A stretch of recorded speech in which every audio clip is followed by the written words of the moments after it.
Welcome to episode 61 of Reading Between the Reels. Thank you so much for joining us today. If you're a new listener, we're so glad you found us. If you've been enjoying the show, please tell someone about us, send a tweet, post to Facebook, write a review on your favorite podcast catcher, or just recommend the show to a friend. I'm Craig Dickinson, and I'm joined as always by my co-hosts, Corey Heitschmidt and Justin Eldon. How's it going, guys? Awesome, the one and only. Justin, how you doing? Good. I couldn't think of something clever to say, but I'm good. Okay, good. Well, Justin, here's something clever. What are we talking about today? Oh, we are talking about Ant-Man, the first one. Yeah. The original. It's not that old, but I'm going to call it the original. Yeah. Well, that's from 2015. Kids these days, it's probably pretty old. That's old. Oh, yeah, that is old. Yeah. Well, okay. As you guys, I'm sure you know, Ant-Man and the Wasp, Quantumania is due out very, very soon. So I figured it was a good time to take a look back at the original Ant-Man film and kind of break it down like we do. So, Corey, I'm going to start with you. What are some of your overall thoughts on Ant-Man? I think Ant-Man came out to be a incredible movie that has great character building. And I think this is an origin story I don't mind. Sometimes I get bogged down in origin stories. And this one is a great blend of the perfect amount of building him up as a character. They show Scott Lang to be the hero who just is down on his luck, the felony and getting out of prison, who just has the right morals. You know, he's kind of the Robin Hood, taken from the rich, you know, he's not out there just robbing anybody and everybody. So there's a reason and a justification for why he did what he had to do. But then they blend in perfect mix of comedy and strong characters to make this a innovative story, well paced, excellent story arc with the characters and the action scenes and the fight scenes, and then to have a great, incredible resolution. So I think Ant-Man is one of those movies that does this so well. The only other one I think that really stands out to my mind to bring in that mix of comedy and strong personality characters was the original Iron Man. And so I would rank this up there as one of my top ones. This Ant-Man movie right here was absolutely incredible. High praise. It is. Justin, what about you? So just out of curiosity, Corey, you took top 5 in the MCU, or where? I'd put this as top 5. Top 5. Well, that's a tough. I mean, there might be a tie in there somewhere. Okay. But I got to say, this one is the chemistry that they have between these characters, between Michael Pena and Scott Lang and Paul Rudd. Their chemistry is absolutely incredible. The chemistry between Paul Rudd, Evangeline Lilly, and Michael Douglas is seamless. Those three characters work together and play together so well. And the villain, Darren, which is a great name for a villain. I'm sorry, Darren. I think that's your brother's name? It's my brother's name too. My older brother. Who hurt you, Corey? Who picked on me when I was a kid? So I hear the name Darren as a villain, and I'm like, "Yep, we're going with it. I love it." There you go. But no, I think Trevor. Anytime a villain is Trevor, I'm just like, yeah. So sorry to all the Darrens out there, but I'm just saying, he does a great job. I don't think he gets as much screen time, and so I do feel like they rush his lines a little bit to show him to be a villain, and so it's somewhat a little bit unbelievable. And you write it off with the tests and the shrinking that you've been doing is affecting your brain, you know. Right. So we write it that way. Yeah, that's kind of a quick, easy, as Deadpool would say. Well, that's just lazy writing, you know. But I think they do a great job. The story is fantastic. The scenes are great. They spent time on the special effects of this movie to do it in a great way. The cinematography, which we're going to talk about, there's some things I want to point out. But this is definitely a top 5 if I'm allowed to have a couple ties in my top 5 list of MCUs. Yeah, we may have to do that show one time. Just rank our MCU movies. That would be fun. So, Justin, what do you think about Ant-Man? So I'm going to agree with Corey on multiple points. I don't know if I'd put it in top 5, but it's definitely top. It's up there. Top 10, maybe? I don't know. Really good. I enjoyed it. I hadn't seen it. That's not true. I just saw it a couple months ago. But I casually watched it. You know, there's like a real Sure. watch and there's like a casual watch.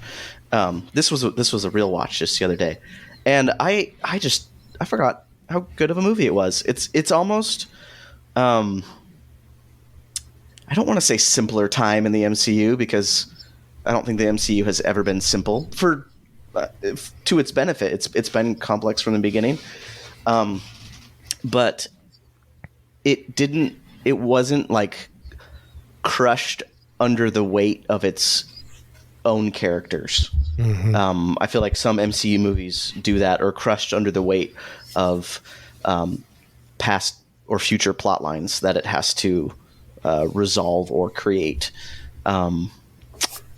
And maybe that's because it was an origin story and it didn't try too hard to bring in other characters. I really appreciated that. Like, it kind of what Corey said, it was just like, it was simple. It was somewhat reminiscent of Iron Man, because we're getting an origin story that is more or less its own standalone film. There's a little bit of other MCU stuff in there, but it's really character focused. I thought, again, as Corey said, the cast was just amazing.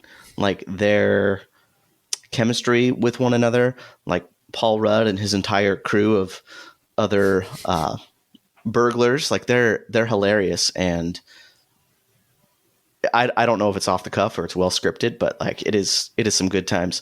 Luis and his little like recaps of what people said. We'll talk about probably that, some of the best in the MCU. Like it is funny.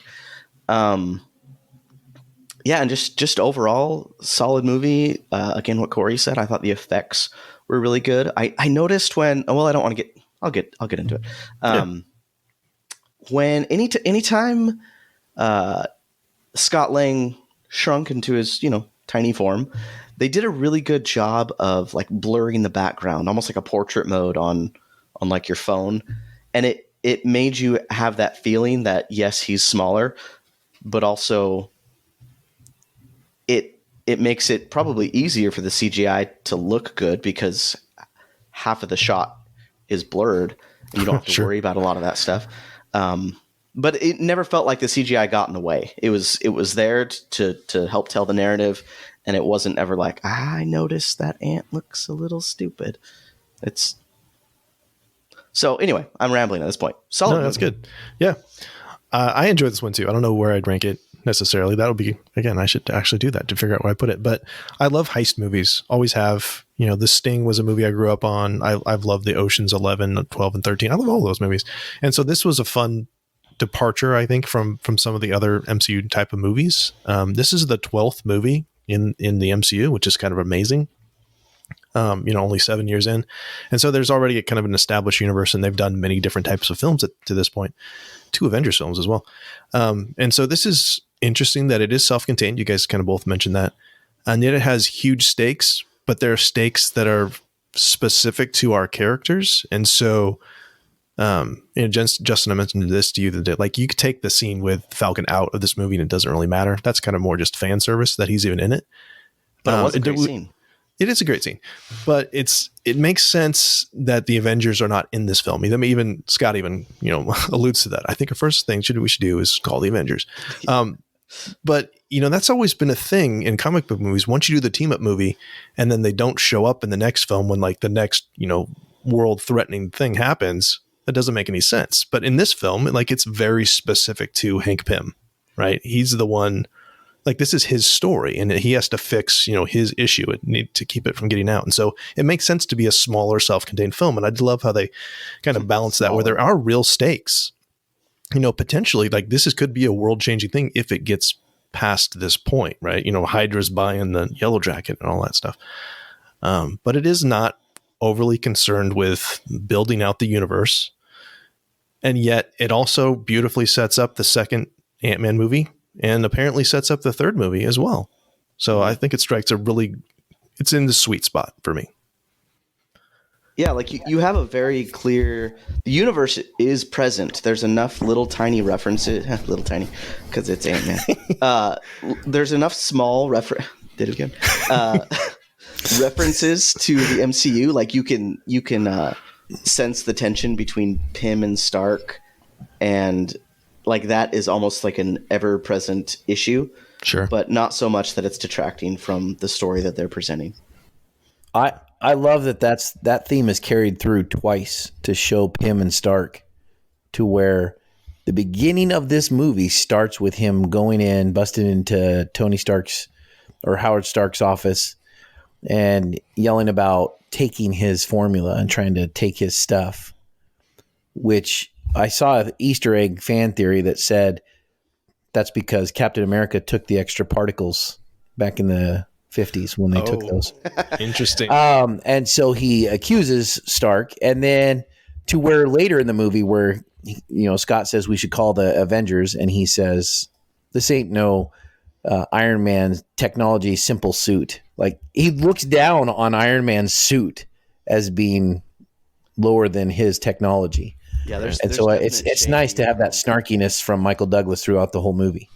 So that actually is I'm gonna start with composition, because that's a natural transition to my first shot, which is you get that establishing shot of the under construction Triskelion, the Shield headquarters, which we saw destroyed in Winter Soldier, which is still the best MCU movie.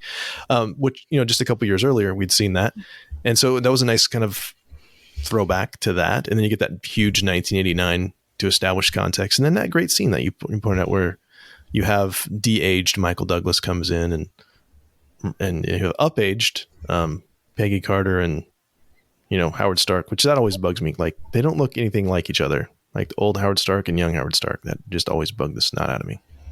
Did that bug you guys at all? It's totally. They don't even look remotely the same. Well, kind of, but I gotta give props to MCU because they have done a great job of always keeping the same cast members through most of their cameos and most of their movies. And so to see John Slattery and Haley Atwell come in and have their cameo throughout several movies, yeah, that's a great thing that we don't have to recast them. We don't have to put someone there and say, oh, we're just going to pretend this looks a little different, but we know who it is. Right. And so I love that the MCU has done that. And I'm sure there's some intentionality in their contracts that they do with that, but. Oh yeah. Justin, I'm just going to assume that there's some crazy Stark tech that can change his face. That's my headcanon to make that work. Completely change the shape of his skull to make it more oval. Mm-hmm. He has the same mustache, Craig. It's clearly the same person. There you go. Okay, what about guys? What about camera work, color, things that you noticed in this film? You guys can just jump in whenever. I'm gonna. Oh, go ahead, Corey. I'm going to start because Justin, you started to already steal one of the three things that I was going to talk about with the blurring. When he shrinks down to where there's always a blurring somewhere. And I thought the thing it made me think of is a long time ago when some of the smartphones just came out. I had an app and it used to miniaturize things. It was, you would stand at an angle and take pictures of normal things and then it would blur. And that created a miniature toy look. And so it almost had as if you were looking at a train set look for anything. And it was absolutely amazing. It was a stunning app. And it made me think of that because I saw several images where they showed the foreground or the background were blurred. And as they crossed over, the shift focused to the foreground or the background. And so it was just a real small, subtle thing, but it helps to present that shift that we're in the small world versus the large world. And then the other thing I thought they did was a lot of light beams were spotlighted. And so it was kind of a way of, you're in a smaller world, some of that light was a little bit more spotlighted than it was in the big world. And so there's several times where they're in a darker spot and they run through the lighted spot. So it was interesting. And then the other part is a lot of dark tones and things like that they used throughout the whole movie. But so I thought in all of those three things, it helps to create that great effect between the large world and the small world. Yeah, I did a little bit of research on that. The macro photography is what they used a lot. That's how they kind of made those things look way bigger than they should be. Kind of be from Scott's perspective as a shrunken little guy. With how much of that was CGI, it really makes you appreciate movies like Honey, I Shrunk the Kids, where so much of that had to be like set pieces. Yep. Like those giant Cheerios and like the amount of time it would take. And can you imagine, like, fresh out of college, you're an intern on like a movie set and you're like, well, Mom, today, my new job, I got to build a giant Cheerio. Yeah. It was amazing. 8 hours. There you go. Anything? Okay, so I'm going to talk about. I'm going to jump in with color. There's some things I noticed color wise that I really like. The fact that the PIM Technologies lobby is now yellow, which can be interpreted. It looks kind of sickly. Yellow can also denote deceit or cowardice, much like the Cross's particles are yellow versus the PIM particles, which are red. I think those color choices are very intentional. Red can be anger, of course, but it also can be love and passion. So there's a positive side to red, but yellow is typically pretty negative. So it's an interesting color choice, I thought, for both the lobby. I noticed right away this time, but before I was like, oh yeah, the yellow particles versus red, just to kind of separate those. But you still had to make a choice. Which color are you going to go with for the alternate particles? What about camera work? Do you have any angles or specific camera things that they did that you guys want to point out? The amount of close-up shots that were in this film, like as an actor, I feel like you would have to be very confident in what your face looks like to be that close-up that often. But it's sorry, I'm gonna go back to like Honey, I Shrunk the Kids here. That's fine. It was impressive to me just like how often they could shrink. What am I trying to say here? That they could get those close-up shots and put, say Paul Rudd in that close-up shot and still make it look so good. I mean, there was CGI in some of them, but sure. A lot of them were just using a macro lens or whatever it may be, and it worked for me. I think I said this earlier, but it wasn't distracting at all. I never once stopped and was like, I notice that this is fake. Like your brain is just not there. Mm-hmm. Agreed. The two shots that stand out to me are the keyhole when he's trying to jump through the keyhole the first time. And as we're watching, we actually are looking through the keyhole that he has to jump through when he's trying to train. And it seems like they did several shots when Scott was big, looking from the perspective of where he was trying to go. And when he was small, they always panned back and you didn't have a close-up of Scott. You ended up seeing small Ant-Man in this huge shot. He had a lot of huge shots. But when he was big, you had a lot of shots where it was Paul Rudd and it was tighter. And so I feel like it was a way of showing Ant-Man being so small.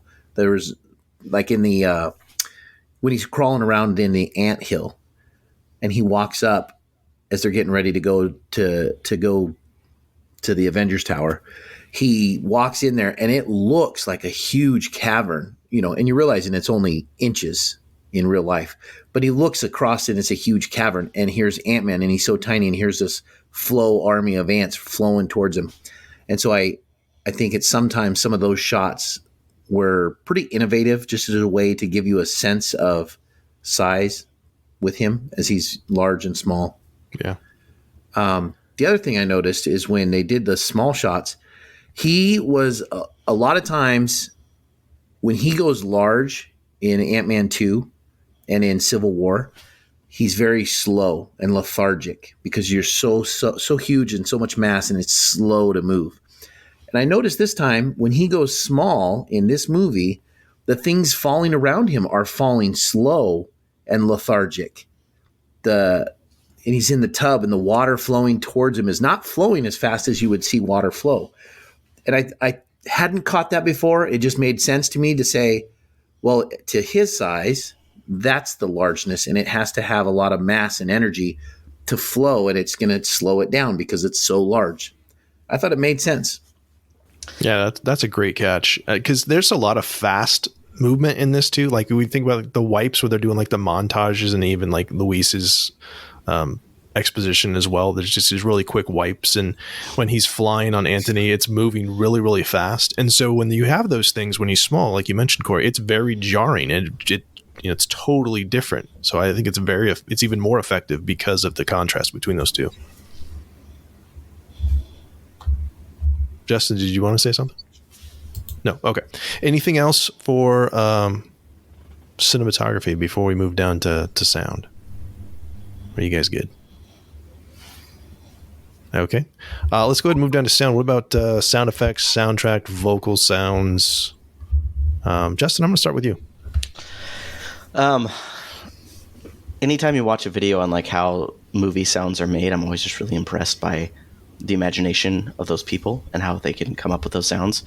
And I found myself considering a lot, especially when he's small and you're hearing those really loud noises, like that bathtub scene where all the water is like rushing down, and how difficult it must have been to make that sound. And like, what are they doing to make that sound? Maybe they're just like slowing down flowing water, but like the echo and like the slow vibrations that you can almost hear during that time, it's really impressive. Obviously no one's been that small, but you kind of have to consider like maybe that's what it sounded like, kind of like how Jurassic Park has just shaped everyone's vision of what dinosaurs look and sound like, even though it could be completely inaccurate.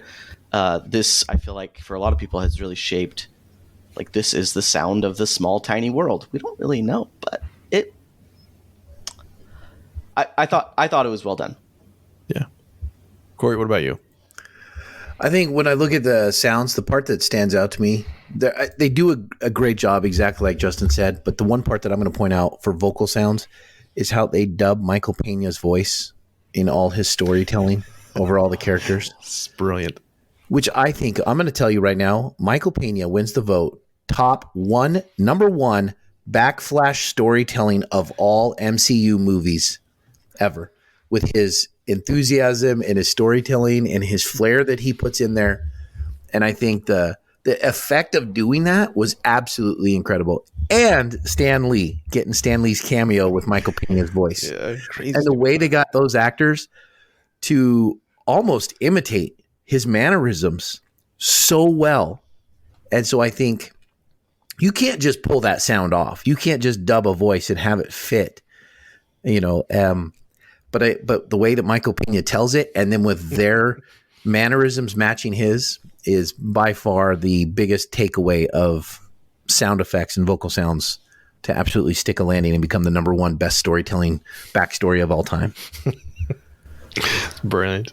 Yeah, if they don't use that throughout Ant-Man 3, I'm gonna be a little upset. Like, they need to utilize that man. I don't think he's in it, and I'm crushed. By that. Is he not? Oh. I need him in more Marvel movies. Marvel, if you're listening, you need to get him in more Marvel movies. We need him. Yeah. Marvel does listen. They did subscribe just earlier. I knew it. That's fantastic. We hit the They're looking for tips. I want to point out with the effects, the Vans horn, the La Cucaracha one, which I love that they use that as foreshadowing, where it's kind of a joke when they do it at the birthday party, but then it's like they almost get caught during the actual heist, which is a fun callback. I also love what you mentioned, Justin, about the overly loud regular size things when Scott's tiny. I think that's great. I also love the shrinking and enlarging sound. Again, that's a totally made up sound. But it's just very engaging for this. Yeah, it's like that shuddering noise. I wouldn't know what to call that, but yeah, that is it. That's a good example. Whoever thought of that noise? Good for you. Yeah. The score by Christoph Beck, I think, is really good. The Ant-Man theme is very rousing and kind of propels you. Very upbeat, kind of traditional hero theme. And I do love that they used just a little snippet of the Avengers theme when they have the clouds part and you get to see like their new campus. That's pretty great. Good callback there. But there's just a lot of interesting music choices in this film. I thought it starts with Borombon that by Camilo Azakita over the opening titles, and is this Luis's theme? I'm not sure what's going on, because it's because the next thing you see is Paul Rudd about to be punched in the face, but it's like you just know the movie it's going to do some interesting things with its music choices. There's pop music dropped in as well as the score. You also had the Commodore's "I'm Ready," which is an appropriately titled song playing over when they're getting all the heist stuff together, like they're picking up the different uniforms and all doing the soldering and all that stuff. "I'm Ready" is a great name for the song. And then of course you have Luis whistling "It's a Small World," which is a very on the nose and kind of like a backstory for my character. Yeah, right. And it's a callback to him earlier, what if I had, like you just mentioned. So, and then getting to hear The Cure in a fight scene is just fun. So the way they brought that Cure song in was absolutely incredible, where he says, "I'm going to disintegrate you," and then hits the Siri button and playing Disintegration by The Cure. And it's fictional because voice assistants never work that well. That's true. That's true. Nice. So go ahead. With the score, so Craig, I'm jealous of you because you always seem to like pick apart the score so well and have such good things to say, and it like evokes so much emotion with you. And I try so hard. I'm like, I'm gonna rival Craig. He always says good stuff. I'm gonna say good stuff too. But I tried so hard to listen to the score, but it consistently just like faded into the background for me, which maybe is good. Maybe like that helps tell the story. I'm not supposed to be focused on the score. It's not overly distracting, but to me, it just felt very generic. Yeah. Well, other than the Ant-Man theme, the rest of it is pretty much just wallpaper. But the kind of that wallpaper, that's good. Good. There is kind of like some horns and some drums for the Ant-Man theme that I think is pretty good. It propels you pretty good. It's amazing how even as I look at my notes when I'm watching the movie and taking notes, and I get to that part, and Justin's right. You have an eye for this and an ear for this, because I watch it and there's times where I go click back a few scenes and I go, oh man, there was music here. Oh yeah, look at that. They did have a song here. Oh gosh. Oh, I didn't notice that. It just happens. And I don't know how. It just fades out all the time. But I wonder in some cases, maybe that's the point. Maybe they're like, hey, we want to emotionally manipulate you with this song, but manipulate has like a negative connotation. No, that's totally what I don't it mean is, it in that way. But what's like a positive word for manipulate? I don't know. And you just don't notice. It's not there. I think our brains are just trained to have that emotional response and not really know that it happened. But if it wasn't there, I bet we would notice. I bet it enhances the scene in such a way that you would notice without it, but you don't notice the music with it. If you ever, I remember the first time I saw one of the original James Bond movies with Sean Connery, and one of the fight scenes was completely silent. There was no music. I think I know what you're talking about. It was so jarring. I'm like, what is wrong with this fight scene? This is not exciting. Yeah, where's the guitar? I need music to tell me how to feel. That's right. Awesome. So let's go ahead and move down to performance. And I want to start with dialogue. And yes, everything Luis says is funny, but can we limit ourselves to one or two quotes that you guys enjoyed from Ant-Man? Yes. Yes, I will. I've got one quote. I'm going to throw one quote out there that absolutely. Okay. Hank asks Scott and says, will you help me? And Scott says, absolutely. My days of breaking into places and stealing some stuff. He did not use the word stuff. I'm sorry. Stealing some stuff are done. What do you want me to do? And then Michael Douglas says, I want you to break into a place and steal some stuff. Yep. Awesome. I love that. I think it just sets up the character. So he's trying to rise above his history, and then here he goes. He's finally selected to be the hero of the world, basically, and he has to do what he's so good at. Yeah, it's great. That's what it was like in the trailer, though. They actually had the stuff. It was a different take, so it's still a quote from the movie. Justin, what about you? You got a quote or two? So we can't choose Luis. No, you can choose Luis. No, I totally won't choose Luis. Yeah. No, the part where he shrinks for the first time freaks him out, and he has to go and like return the suit, which seems so weird. Like, why would you return the suit? Just throw it away. But sure, whatever. So the movie can happen, I suppose. It's honorable. But right after, he's honorable. All right, that was character building. I'll take it. Yeah. And then he gets out over the fence. The police show up, and he says, "Wait, I didn't steal anything. I was returning something I stole." I just, yeah, that was a good one. That's good. So good. Yeah, there's a lot of funny stuff. I have two that are not funny, but I think that they're brilliant. They're early in the film when he goes to the birthday party. His ex-wife, Scott's ex-wife, says, "You're her hero, Scott. Just be the person she already thinks you are." Oh. And then you hear that echoed by Hank. He says it as well.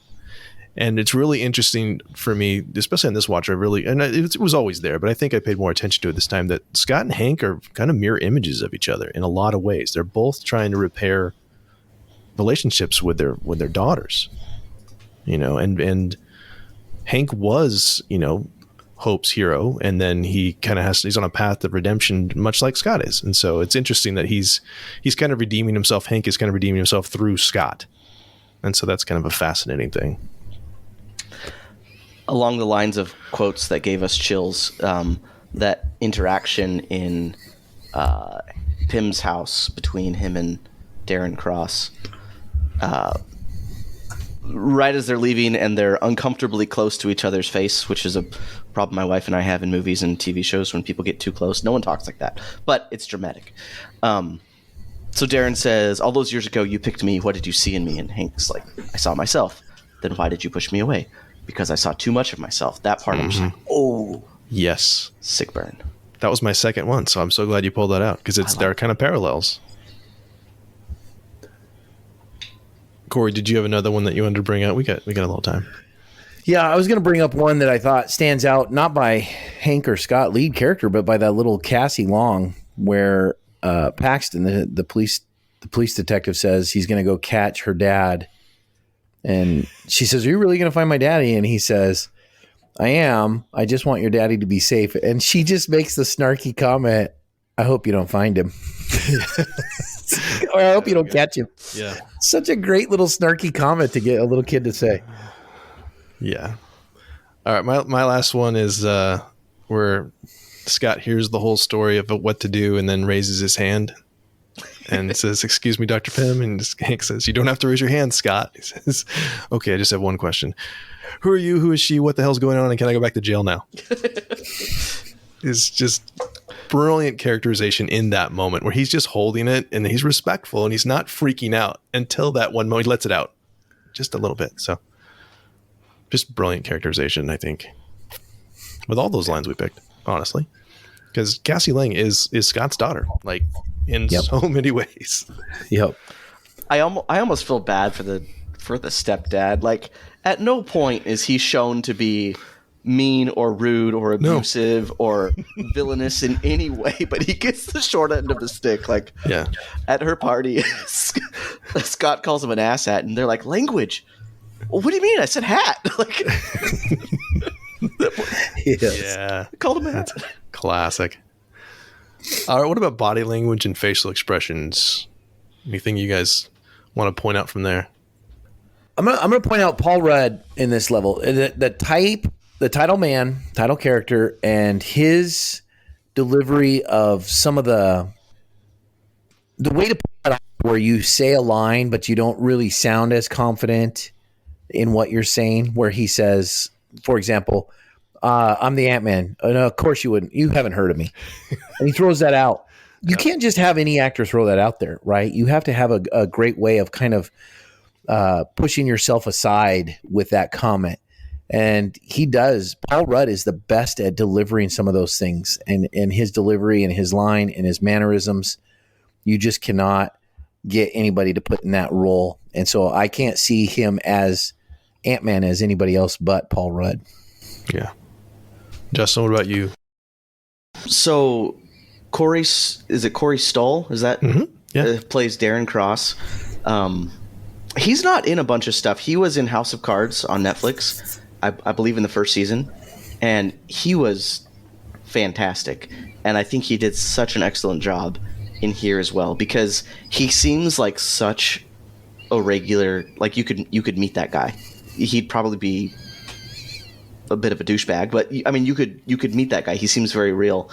But on the other hand, you can see how he could like twist that information and like twist that invention to suit his needs, make him rich, and he could almost like justify it. And I think he's really good at showing that without being too sinister, too mustache twirly.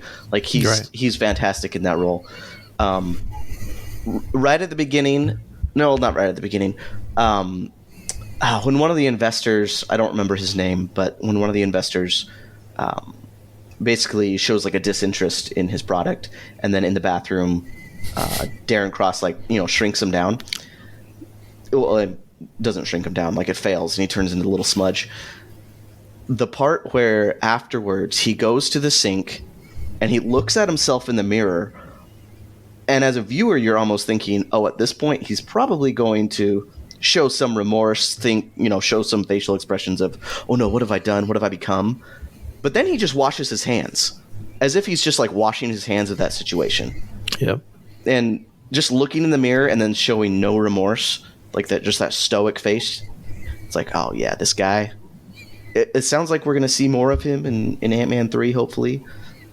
Very excited for that, because I just thought he was fantastic. I feel like we didn't get enough of him in the MCU. I'd like to see more, because he's great. It'll be great to see how he plays MODOK, because I think MODOK is such a animated character that this guy, to see him pull this off, a little maniacal, really going to be interesting. Yeah. Well, that's the rumor. We'll see.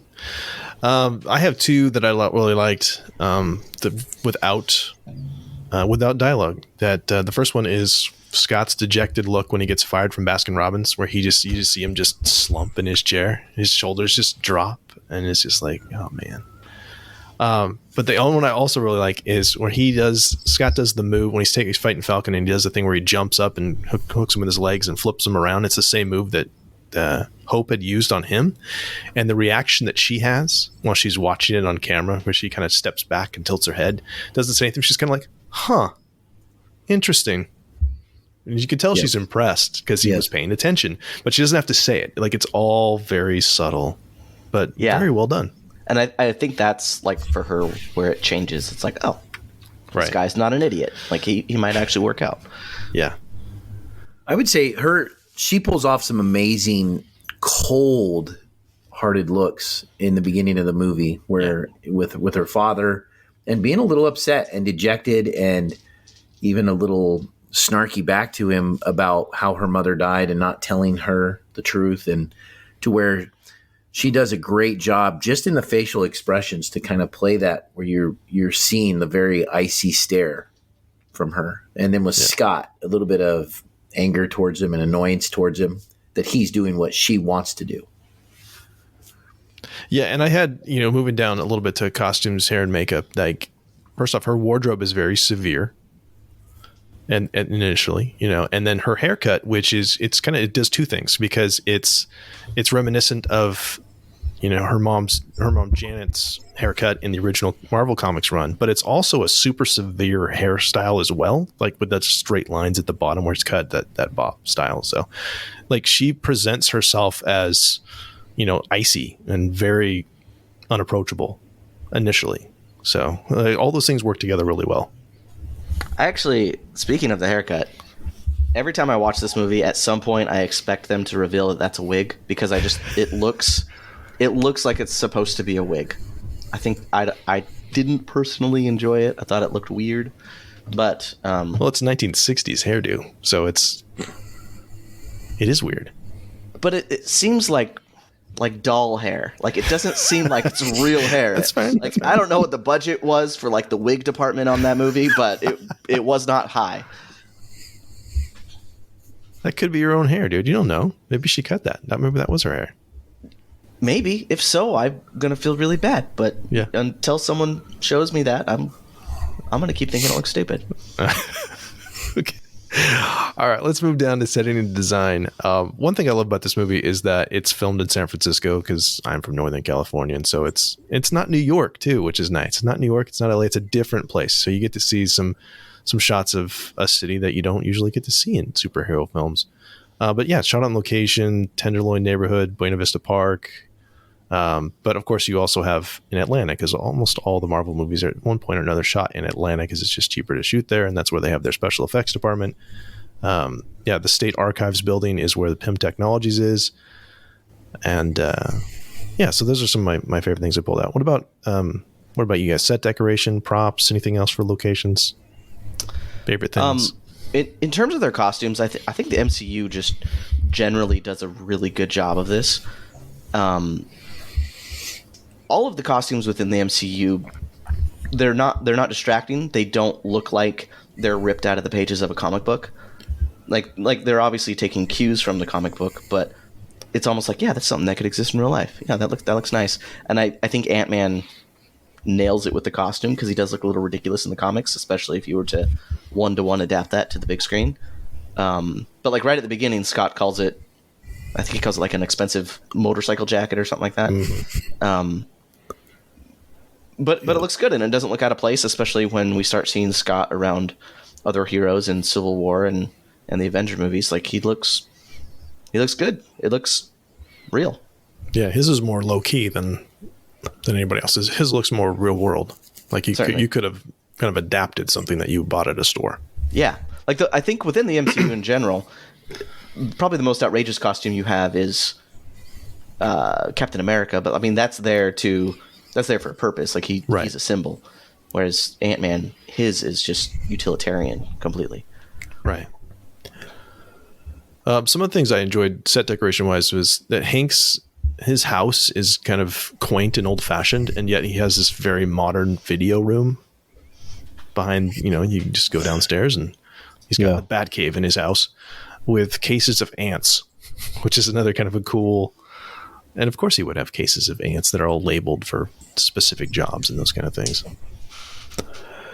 The other thing that I liked in the set was the yellow, what they call it, the yellow jacket, is the yellow suit and how it looked with all the honeycombs in it in that room. And so it was kind of really driving home this yellow jacket type Wasp type thing. I thought that was kind of a nice setting. It showed you were kind of in a Wasp's hornet's nest, which, to be the villain. So, yeah, nice. I'm learning stuff. This is good. Because I have some wasp nests outside, and I'm going to tell you, they are not friendly. No. Oh, you just want to spray them with a hose, Corey? Have one of your kids spray them with a hose.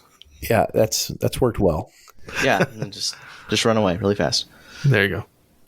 I love the props in this film. It was one of the things I was, again, loving heist movies. Watching Scott improvise when he's breaking into Hank's house, opening up drawers and finding things like packing tape and that metal ring, and he makes his own, and super glue, and then makes his own like fingerprint duplicator, just homemade. It's very MacGyver, which was just a lot of fun. Unexpected to see him do that. I remember being very excited about that when I first saw that. The set that I love is the keychain tank. Got to talk about that. We see it three times, I think, before we actually see it blow up. We see him set it in the metal detector twice, and Scott picks it up one time when he's breaking in, and then we see it in the archive footage where they show the Ant-Man in some soldier incursion that he had, Tank 153. Oh. He knocks a guy off that tank. Nice. It was the same tank. Oh, so he took a little souvenir with him. He did. Yeah. Shrunk it down. That's awesome.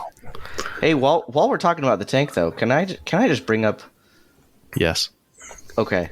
I know where you're going, but do it. Should we? Okay, or should we save it? No, go for it. It makes no freaking sense that he can carry that tank in his pocket, because he clearly says like the mass does not change. He is just reducing the distance of the atoms. Yep. So the tank should be multiple tons. I don't know. I don't know what a tank weighs. Multiple. That's the number one question.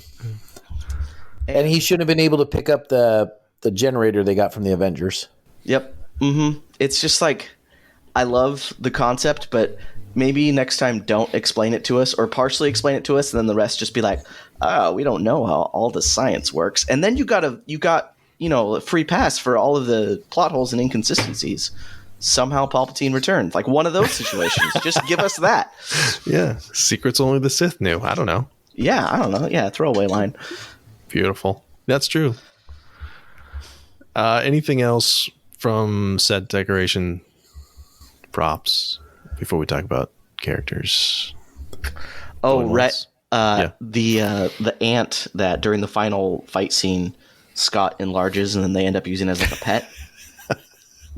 That thing is well done. Like it. Yeah. That is an ugly dog. Yeah, that's an ugly dog. It's a messed up dog who learns how to play drums, apparently. Yeah. Craig, is it animatronic? Like what is that? I'm assuming it's just CGI. They wouldn't be able to make something that moved like that animatronic wise. Oh, I don't. It could be a mix, like the one under the table. That could be a mix of. Yeah. Because I guess in some scenes it does move in a way that would not work out. Yeah, I love that. What about that old van? There's a prop. That old van, which goes into so many different movies. Ant-Man 1, Goes in Ant-Man 2, and then it's also in Endgame. Yeah. That's true. And a rat saves the day. Good job, rat. Characters. Anybody that we haven't talked about. I want to take on the challenge of saying David Dastmalchian's name. I said it. There it was. I said it out loud. David Dastmalchian as Kurt, because he's great, and that guy's been in so many Marvel and DC properties. That was so brave of you, Craig. I had to try that on because that's not his real accent either, which is fantastic. Like he had to learn how to do that, and borrowed that accent. So that's pretty great. But I mean, we've talked about just about everybody. I think. What about there's a character in there, the guy that they end up punching. Scott punches him in there when Michael Douglas gets shot. The guy has a Hydra tattoo. Did anybody else notice that? Or not a Hydra tattoo, the 10 rings tattoo on his neck. I missed that. I'll have to. He has a 10 rings tattoo, which is the group that kidnapped Tony Stark. Right. And for Shang-Chi. It kind of just shows everybody in here that Hail Hydra sneaking into all the different waves. And so I thought that was an interesting, I'd never noticed it before. I just happened to be looking at it this time. And I saw that where he punched the guy and as he leans back, you see this 10 rings. At first I thought it was a Hydra tattoo, the octopus. That's but then catch. I see it's a 10 rings tattoo. I did not catch that. So a deep cut from the Gen Xers, Garrett Morris, who's the guy who's driving the cab and Ant-Man falls, and then he gets larger, and then he gets heavier, which is, again, that's not supposed to happen because he's supposed to be the same mass. That's Garrett Morris. He was on Saturday Night Live, original cast, and played Ant-Man in a sketch in the 70s, and so that's an Easter egg as well. And I was like, that's Garrett Morris, because I didn't watch it when I was born in 75, so I didn't watch it live, but I watched it in reruns, and so I knew who that was. And that's an Easter egg that I feel like so few people would have gotten. It really is. Now, those are my favorite ones. Like, this is such an inside joke. No one will get it. Yeah. Martin Donovan as Mitchell Carson was good. He's that general that gets his nose broken in the beginning. Yeah, love to hate that guy. Right? That's the thing. I'm not bringing him up because he's a good guy. I'm bringing him up because I absolutely cannot stand him. And then that means he's done a good job as a bad guy. That's right. Oh, speaking of the guy that got his nose broken at the beginning, right after he insults Hank Pym's wife, the look on John Slattery's face, who plays Howard Stark, like he knows. He's like, he's gonna get the crap beaten out of him. You shouldn't have insulted the wife. Like, just the look of disappointment. I love that. Well, then the next time they meet when they're older, and he says, "How's your face?" Yeah, yeah, that's nice. Well, I don't know if you guys know about this, but there is a story, and that's not one I'm a big fan of. But Hank Pym is abusive toward her in some runs of the comics toward his wife, and so there's some nods to that, to his anger issues. So hopefully, thankfully they didn't get too deep into the weeds with that. But I think that's also a little bit of an Easter egg too. He that you see that anger in him. Yeah, got a short fuse. Yeah, short. And it's like when we do Superman, we're just gonna fly right through this. Yeah, there you go. We need a pun counter on this thing. That'd be awesome. Anybody else before we talk about Hero's Journey?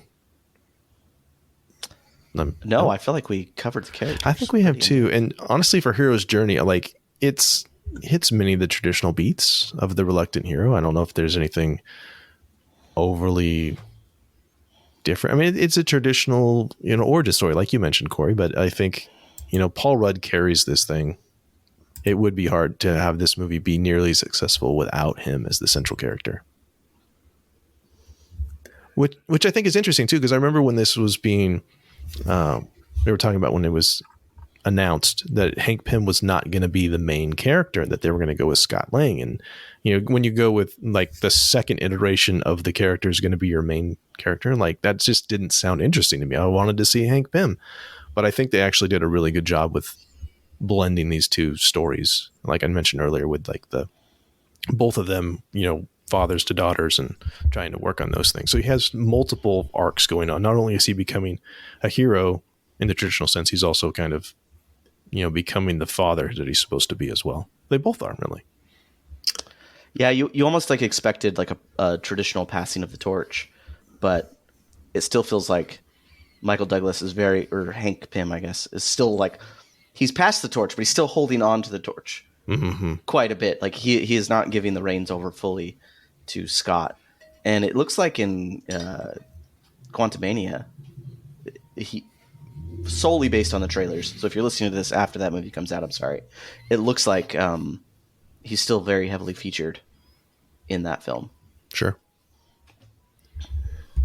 I remember when Ant-Man first came out, I was not eager about it because just to me, the science behind shrinking a person and telling me he's a superhero because he's shrunk, I'm like, what are you going to do with that? I am not as well versed in the comic books. I'm a fan of the movies.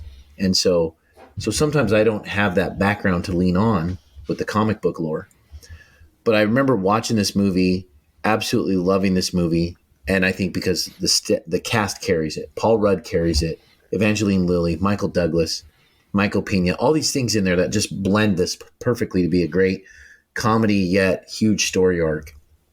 And then to see where Ant-Man has come to now, I mean, with Kang's introduction, this is Ant-Man and Kang, and here's our next villain, bigger than Thanos coming forward because of Scott. Of the MCU. And so I think to look and see, oh my gosh, this can be, little people can have big impacts too. So, look at that little Ant-Man can have a big impact right here in the whole MCU. So with the decisions he's going to make in this upcoming movie. There you go. So we've kind of transitioned into final thoughts already, which is fantastic. And I'm gonna make a quibble. I haven't done one of these in a while, but I feel in some ways that this movie would have almost been better had it not been in the MCU because of the fact that there are a few scenes where the traditional quippy, self-aware MCU humor kind of takes the legs out of some sincere dramatic moments. And I'm thinking specifically of the moment where Paul Rudd interrupts at the end. This is great. You guys are bonding. Like, why couldn't you just let the moment breathe? Like, it would be okay to be sincere. That would be okay. See, I actually have the opposite in my notes. And maybe it's because I'm emotionally unavailable. I don't know.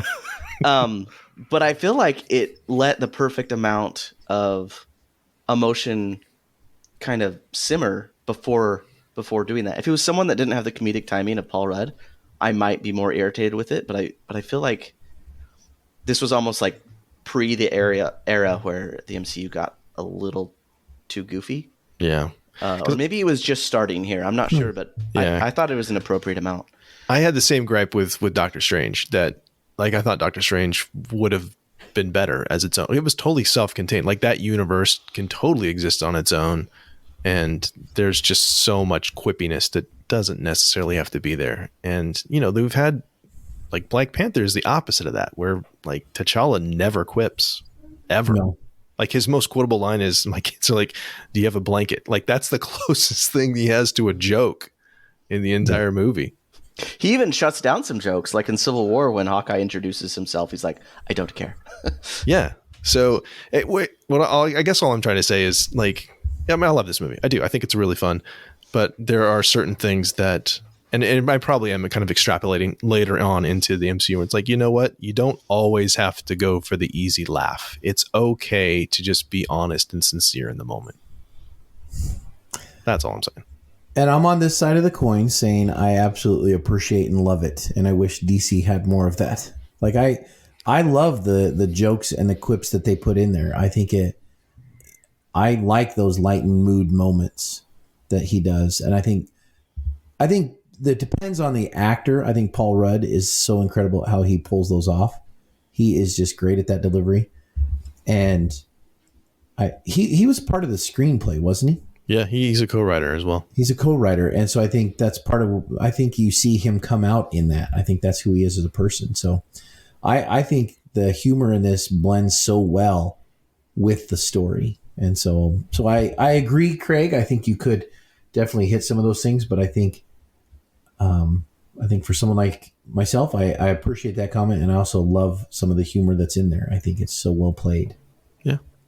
That's fair. So anything else, guys, that you want to mention about Ant-Man before we get out of here? This is we'll put this in the bucket of random, but it got me thinking right at the beginning when I believe it was Corey mentioned the brain chemistry of Darren Cross and how they mentioned that. Why do you think the film did that? Why did the film bring up the idea that his brain chemistry has been altered? Why not just let him be a villain? Why have like an excuse for it? I feel like they never come back to that and never really explore that much. They write it off with the comment of "You're not the same person."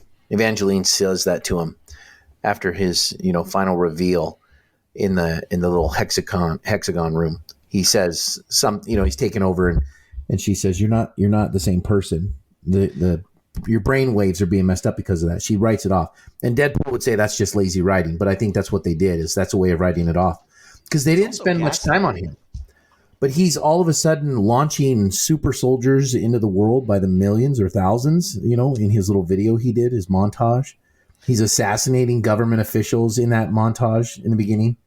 So it's based on the character progression, it doesn't seem like that would be too far out of his wheelhouse. Like the way that Hank Pym describes him and he's ambitious, it doesn't seem like that you would need to have the excuse of altered brain chemistry for him to get to point A to point B. Yeah. Well, you know what that could be too? That could be Hope trying to play him a little bit too. Like it might not be real. Yeah, it's classic gaslighting. It could be that she's trying to reason with him and look, you're making a bad choice, but it's not your fault. So maybe you can back off of that.